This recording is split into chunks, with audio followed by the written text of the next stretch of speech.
Mes très chers amis, dans quelques heures, on sera à Shvish el Pessah, le 7e jour de Pessah, qui est en fait le véritable jour de la libération. Comme c'est écrit dans le Chumash, Vayisha Hashem, Hashem a sauvé les bénis d'Israël, Bayom Haou, ce jour-là.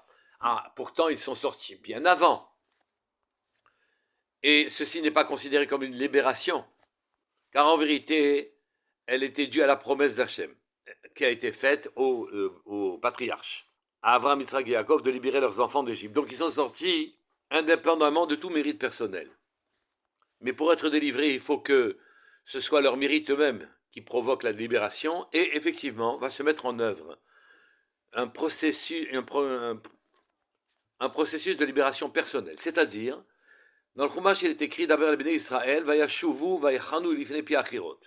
Moshe demande aux Béné Israël, alors qu'ils sont sortis d'Égypte, de revenir vers l'Égypte, jusqu'à un endroit qui s'appelle Piachirot, qui est en vérité ce qui sera appelé plus tard la bouche, la porte de la libération, et qui se trouvait devant Bel-Séphon, la seule idole égyptienne qui était encore sur pied.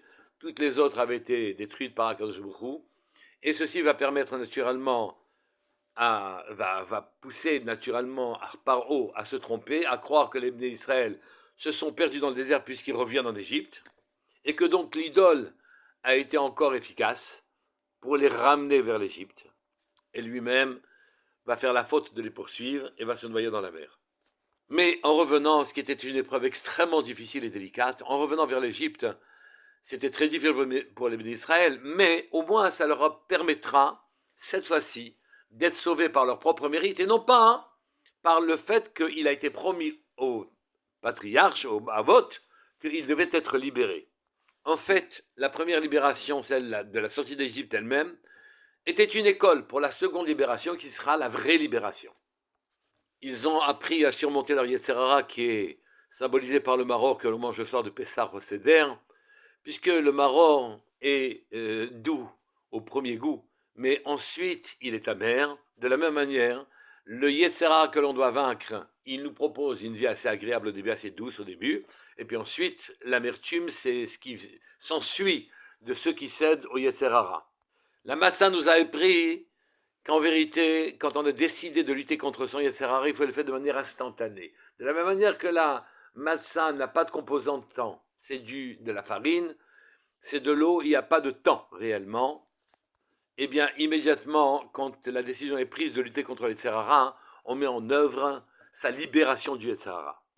Et naturellement, le Korban Pessah, c'est s'affranchir de toutes les valeurs égyptienne, tout ce qu'on a, tout la Vodazara, les valeurs auxquelles on s'attache très terrestres, mais qui n'ont pas réellement de profondeur. Eh bien, les Béné Israël vont mettre en œuvre la qualité acquise, faire confiance à Hachem en quelque sorte, quand il a dit de sacrifier ce qui était le dieu des Égyptiens, le bélier, de faire la Mila, de s'apprêter à sortir. Cette confiance va être mise à dure épreuve quand les Bnei Israël vont être contraints par Moshe Rabbeinu de revenir en arrière jusqu'à Baal-Zephon et de retourner vers l'Égypte et sans croire aux Égyptiens qu'ils vont revenir en Égypte, ou plutôt qu'ils se sont perdus, et que cette fois-ci, il va falloir se libérer par leur propre mérite. Par le Nes du premier soir de Pessah, ils vont tirer principe et école pour se libérer cette fois-ci par eux-mêmes. Comme c'est écrit, Vayosha Hashem et Israël, et veut dire avec, par le mérite. Donc c'est appuyé sur les Béné Israël pour les sauver cette fois-ci, et Israël. Avec Israël, il les a libérés. Nous avons vu dans la Gemara Cholin, Daf Zain Amud Aleph, que certains Yechidei Shigolot des Talmidim de haut niveau ont réussi de toute façon aussi à couper les os. Rabbi Pinchas Ben Yair, qui était occupé à une mitzvah de Pidyon Shvuim, a demandé à un fleuve de le laisser passer, et sinon il le menaçait de la sécher. Effectivement, le fleuve l'a laissé passer, et puis tant qu'il y est, il y avait aussi un marchand arabe qui était derrière lui, qui a souhaité aussi passer. Il a demandé au fleuve gentiment de laisser passer aussi l'autre homme. Donc on voit qu'effectivement, des gens de haut niveau savaient couper les os. On peut dire qu'à ce moment-là, Moshe Rabbeinu n'a pas fait quelque chose d'exceptionnel, sauf que, naturellement, le premier qui amène un miracle facilite, ouvre la route à d'autres qui vont opérer le même miracle.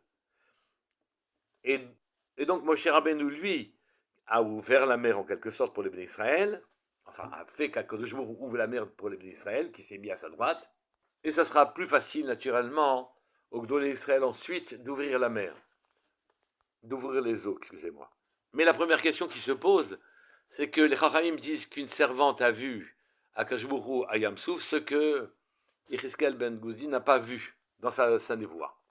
Ce qui veut dire que des gens qui n'avaient pas du tout le niveau de voir devant eux s'accomplir un miracle de cette ampleur, finalement ont bénéficié de ce miracle. Or, tout le monde sait que si on n'a pas la conscience qui permette de voir une exception aux lois naturelles, si on n'a pas une préparation, si notre conscience n'est pas prête à accepter un élargissement des lois naturelles, à ce moment-là, le miracle n'existe pas, ne peut pas se faire. Or, pourtant, tout le peuple d'Israël a bénéficié de ce miracle. Comment ça se fait? Comment aussi des gens qui ont dit à Moshe Rabbeinu, quand il leur a demandé de passer la mer, il n'y avait pas suffisamment de cimetières, de tombeaux en Égypte pour accueillir nos morts, que tu nous fasses mourir dans la mer? Ceux-là même diront ensuite, Zekeli ve'anvehu, voilà Hachem, je le vois, c'est mon Dieu, et je vais le vénérer, je vais le faire grandir. Tehillim dit, Hayam ra'av hayanos, la mer a vu et elle a fui. Qu'est-ce qu'elle a vu pour fuir devant des gens dont le niveau était loin d'être celui de Rabbi Pinchas ben Yair? Il y a un autre passage qui demande une explication. C'est écrit Hachem yilachem lachem ve'atem tachar rishun. C'est Hachem qui fera la guerre pour vous et vous, taisez-vous. Mais c'est le moment d'implorer Hachem de le sauver. Qu'est-ce que ça veut dire atem tachar rishun? Le silence a une vertu ici qui nous était inconnue. Et le pasuk ensuite insiste, Vayomer Hashem el Moshe, ma tit'ak elai, daber el ben Israël ve'Isaou. Pourquoi tu me pries, toi, Moshe Rabbeinu? Parle au ben Israël, ve'Isaou, et qu'ils avancent. Qu'est-ce que ça veut dire, et qu'ils avancent? Ils ne peuvent pas aller dans la mer. Oui, daber el ben Israël, parle au ben Israël, et qu'ils avancent. Ils avancent où? Et pourquoi devaient-ils se taire? Je répète les questions. Comment se fait-il qu'un miracle ait pu aussi bénéficier à des gens qui sont très très loin du niveau qu'il faut avoir pour pouvoir assister et bénéficier d'un tel miracle? Deuxièmement, pourquoi faut-il se taire et pas prier Hachem? Au contraire, une clameur vers Hachem, une prière aurait aidé. Enfin, Daber ben Israël ve'Isaou, parle au ben Israël qu'il passe. Il passe où? Enfin, cet épisode magnifique s'est terminé par les mots de Vaya aminu b'Hashem ou Moshe Avdo. Ils ont fait confiance à Hachem et à Moshe son serviteur. La mer a vu et a fui. Le Midrash dit qu'elle a fui devant le cercueil de Yosef. Car Moshe Rabbeinu avait recueilli les ossements de Yosef et donc il est transporté avec lui et la mer s'est ouverte devant le cercueil de Yosef. Yosef avait une confiance parfaite et totale en l'Hashgacha divine. Il savait qu'Akadosh Baruch Hu lui-même dirigeait tous les événements et sa propre vie. Et qu'il était hors de question de céder à son Yetzer Hara en ayant des rapports avec la femme de Potiphar, malgré l'énorme risque qu'il prenait à ce moment-là, puisqu'il a fait pour ça 10 ans de prison, enfin 12 ans de prison exactement. Ça ne l'a pas empêché de rester parfait, en prenant les risques incroyables qu'un esclave prend quand il n'obéit pas à son maître, à sa maîtresse. Le respect sourcilleux de ses rêves, qui étaient des rêves prophétiques. Cette confiance parfaite en Hachem, c'est la qualité que les bénis d'Israël vont effectivement avoir au moment de la mer, au moment où ils devront passer la mer. Le Midrash dit aussi qu'ils se sont disputés pour savoir qui aurait le mérite d'entrer le premier dans l'eau. Nachshon ben Aminadav s'est précipité, et quand l'eau est arrivée à hauteur de ses narines, à hauteur du cou, la mer s'est ouverte. Cette confiance absolue en Hachem, c'est elle qui provoque le miracle. La mer fuit devant ceux qui savent que les lois naturelles ne sont pas immuables. Ces lois naturelles s'appliquent de manière irrémédiable à ceux qui les croient irrémédiables. Ceux qui savent que Hateva, la nature, et Gematria Elohim, c'est Dieu qui la dirige, c'est Hachem qui la dirige. Ceux-là, en évoquant le nom de Dieu, en lui faisant confiance, naturellement, verront derrière le voile de la nature des miracles s'accomplir.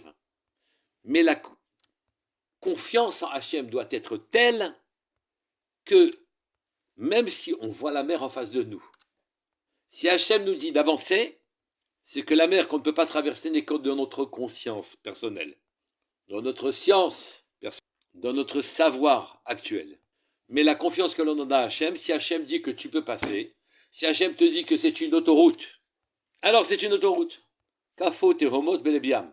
Même les abîmes de la mer se sont figés. On avait comme une piste de patinage devant nous, on n'était pas obligé de descendre en bas. Oui, la mer n'a pas fui en nous laissant traverser, en faisant descendre dans ses bas-fonds.